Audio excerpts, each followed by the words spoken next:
नमस्कार, मैं हूं करमवीर और आप देख रहे हैं फॉलो अप। 2024 की शुरुआत में भारत को राममय कर दिया गया है। ऐसा होने की एक बिल्कुल ही अलग राम कथा है। इसका कारण भी जुदा है। कारण ये है कि माननीय सर्वोच्च न्यायालय के निर्णय यानी कि नवंबर 2019 के बाद 22 जनवरी 2024 को अयोध्या में बनने वाले या यूं कहे बन रहे मंदिर में रामलला की प्राण प्रतिष्ठा होने जा रही है।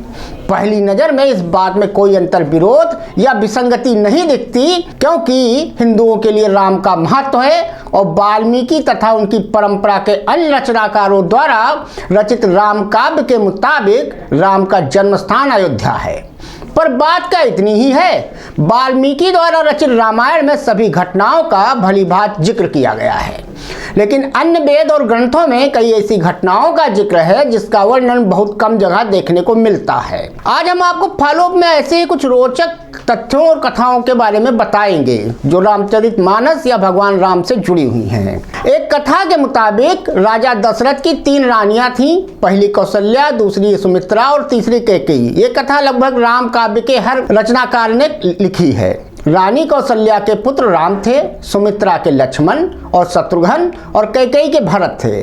लेकिन क्या आप जानते हैं कि कौशल्या ने एक पुत्री को भी जन्म दिया था जो इन सब भाइयों में सबसे बड़ी थी। कथा के मुताबिक वह कला व शिल्प में पारंगत थीं और अत्यधिक सुंदर कन्या थीं। उनका नाम शांता रखा गया।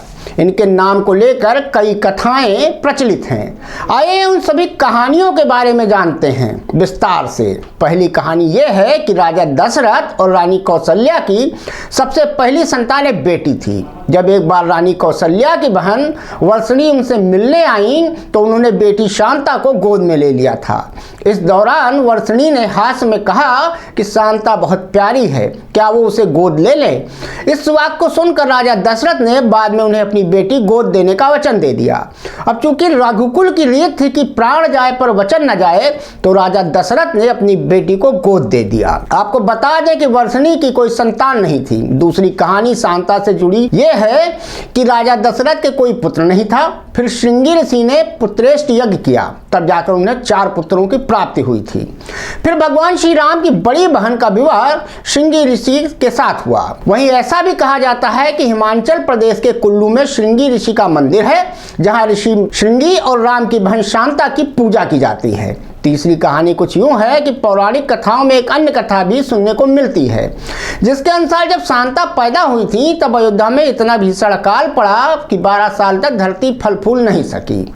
इस बात को उठाते हुए किसी ने राजा दशरथ को कहा कि इस अकाल का कारण उनकी बेटी शांता है, उसे यहाँ से दूर भेजकर समस्या हल हो सकती है। इसलिए राजा दशरथ ने शांता को रानी कौशल्या की बहन वर्षणी को गोद दे दिया था। अब आते हैं एक और मामले पर। 22 जनवरी को होने वाले राम मंदिर के शुभारंभ से पहले रामचरितमानस, सुंदरकांड और हनुमान चालीसा की मांग जबरदस्त तरीके से बढ़ गई है। All India religious book publishers association के मुताबिक बीते कुछ दिनों से देश और दुनिया भर के अलग अलग हिस्सों से रोजाना 5 लाख से ज्यादा प्रतियों का ऑर्डर देश भर में अलग अलग राज्यों के प्रकाशकों को मिल रहा है। संगठन से जुड़े प्रकाशकों का मानना है कि ऐसा पहली बार हुआ है कि एक साथ रामचरितमानस, सुंदरकांड और हनुमान चालीसा की इतनी जबरदस्त मांग आ रही हो। बढ़ती मांग के आधार पर ही प्रकाशकों ने रामचरितमानस, सुंदरकांड और हनुमान चालीसा का मुद्रण भी शुरू कर दिया है। हालांकि कुछ प्रकाशकों ने बढ़ती मांग को पूरा करने के लिए ऑनलाइन डाउनलोड करने की व्यवस्था तक शुरू कर दी है। देश में छोटे बड़े प्रकाशकों के अलावा सबसे ज्यादा धार्मिक पुस्तकों का प्रकाशन करने वाली गीता प्रेस में भी कुछ इसी तरीके की स्थितियां बन गई हैं। हालात ये हो गए हैं कि गीता प्रेस भी रामचरितमानस और हनुमान चालीसा की डिमांड पूरी नहीं कर पा रहा है। बढ़ती मांग को देखते हुए ही गीता प्रेस ने रामचरितमानस को डाउनलोड करने का ऑप्शन अपनी वेबसाइट पर देना शुरू कर दिया है। हालांकि डाउनलोड की व्यवस्था कुछ दिन के लिए ही होगी।